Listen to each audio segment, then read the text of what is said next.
that was my first major life experience, I would say. My world, because of the politics involved, was like this, and it went down to this through church splits and religious factions and things like that.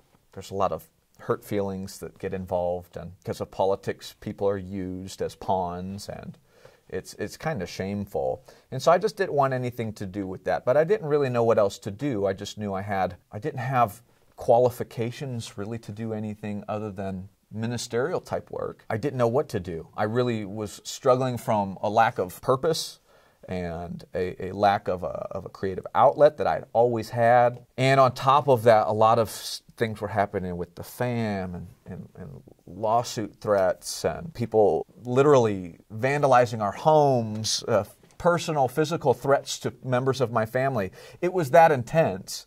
And so going through all that, I just knew I had to do something else, and I wanted to get away from the world that I was in. And so I just wanted to, I didn't know what else to do. I was a musician. That was my training. I knew how to be in front of people. I knew how to perform and entertain and communicate to a certain extent, especially being as young as I was. I feel like I had a good head start amongst people my age in that regard. So fell into music. My brothers were on board because we kind of went through this whole thing. We're going through all this as a family. 2008, late 2008. It's been 10 years almost that the Ben Union Project started. So I had some songs that I had been writing. I'd always written songs, maybe not, I'd written love songs. Nothing that I really performed outside of church or anything like that, but I took some of those love songs and I took some of the rock songs that I was writing, and I just developed a set. We played on the Chihuly Bridge. You know the Chihuly Bridge in Tacoma? My first gig ever, Chihuly Bridge. Set up on the street. Okay, so, all right, so you've now decided I'm going to be a professional entertainer. Your older brother decides he's not going to be an entertainer. Was he a singer too? Did he do stuff like that? Yeah, he did. Gabriel did. He was a pastor himself, ordained. He still does weddings and things like that. So funny. He decided to go more kind of managerial role and things like that, and he saw the potential of your two younger brothers as one, and you, of course. And now, was he involved at all in your coming out? Yes. Gabe was the catalyst behind it. Gabe had other work, and he owned a small business, and so he had been married for a while by that time. He was much more stable than I was in my life, but he very much did encourage it, and he always went towards the administrative, managerial type stuff, logistics and keeping everybody on track. All that to say, he's done a great job, incredible. I mean, in 2008, we started. In 2011, we played the Tacoma Dome for Desmond Tutu in front of 15,000 people. It was a really fast first number of years. I think we really didn't fully understand what we were getting into. We didn't understand business, and we didn't understand email addresses, and we didn't understand the power of analytics, and we didn't understand the power of merchandise. We had no business training whatsoever. It was something we literally kind of rolled into. So saying we kind of went into the music business or the entertainment business, I think that we thought we did, and so many things happened so quickly. There were a lot of things that were skipped over, I think, in terms of the basics, understanding what this business is, understanding how to compete, understanding the relational aspect to it, realizing that you're really not as good as you think you are when you get outside of your bubble or your box, realizing that what you thought it was, I think, and I've always said this, is the music business attracts a lot of lazy people, or the entertainment business, period, because you think, oh yeah, I could do that. I could get up on stage and play the show, the lights or whatever. That's the attractive part of it.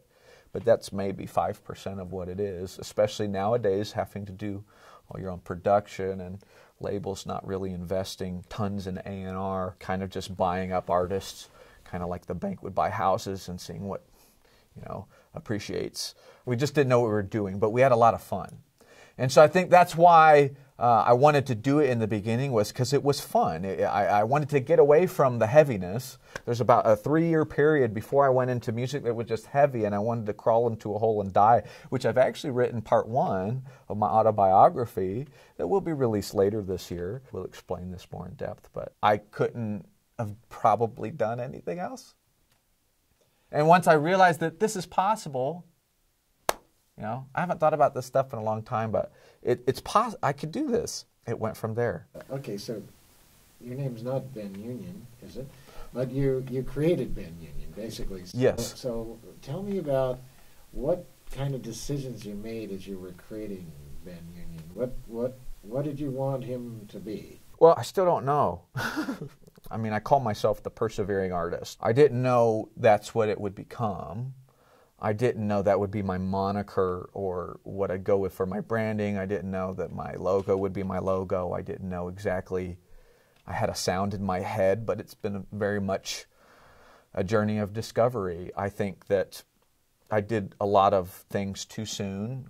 I think the cart has been out in front of the horse, especially the first part of my musical career. I just wanted to have fun and play rock and roll. I entered the music business because of all the wrong reasons. I totally failed. I failed in probably every way you could.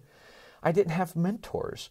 I mean, there's so many ways I could rip on myself and what I didn't do right and what I didn't know going in, and all the painful lessons and dummy taxes I've had to pay over the years. It's exorbitant. You'd laugh at me. I guess I call myself the persevering artist because I find that that's the greatest quality you can have. When I'm working with young artists, I had a guy 2 weeks ago. I'm producing the song for this guy. 2 weeks ago, I'm trying to understand. He's a brand new artist, doesn't fully know how to communicate even what he's going for in this song and this audio production, whatever. I'll make this quick, but he says, I want a hit song. He just gets frustrated. I want a hit song. I'm like, good luck, bro. You know, what does that even mean? Like, you know, what do you mean? You don't even, what are you talking about? You don't even know what you're saying or what you're wanting. And I think that so many artists get involved in it because it's exciting, it's fun, but then realizing you actually have to have a target. You actually have to know what you're communicating. You actually have to identify who your audience is. I didn't know any of those things. So I didn't know. I was just getting in to play shows and drink and hang with chicks and explore that aspect of my life, have some fun, forget my worries, and rock and roll. That's really it. I didn't think in depth about it. I was stupid. I'm not a very smart individual. I work really hard at listening. Listening and just keeping it simple, keeping this thing shut as much as possible. Now let me. Okay, so you create Ben Union. You got your set. You've written your songs, Mm-hmm. and then you recruit some others to be there. I guess Jared being one of your senior brother. Yeah. The middle brother.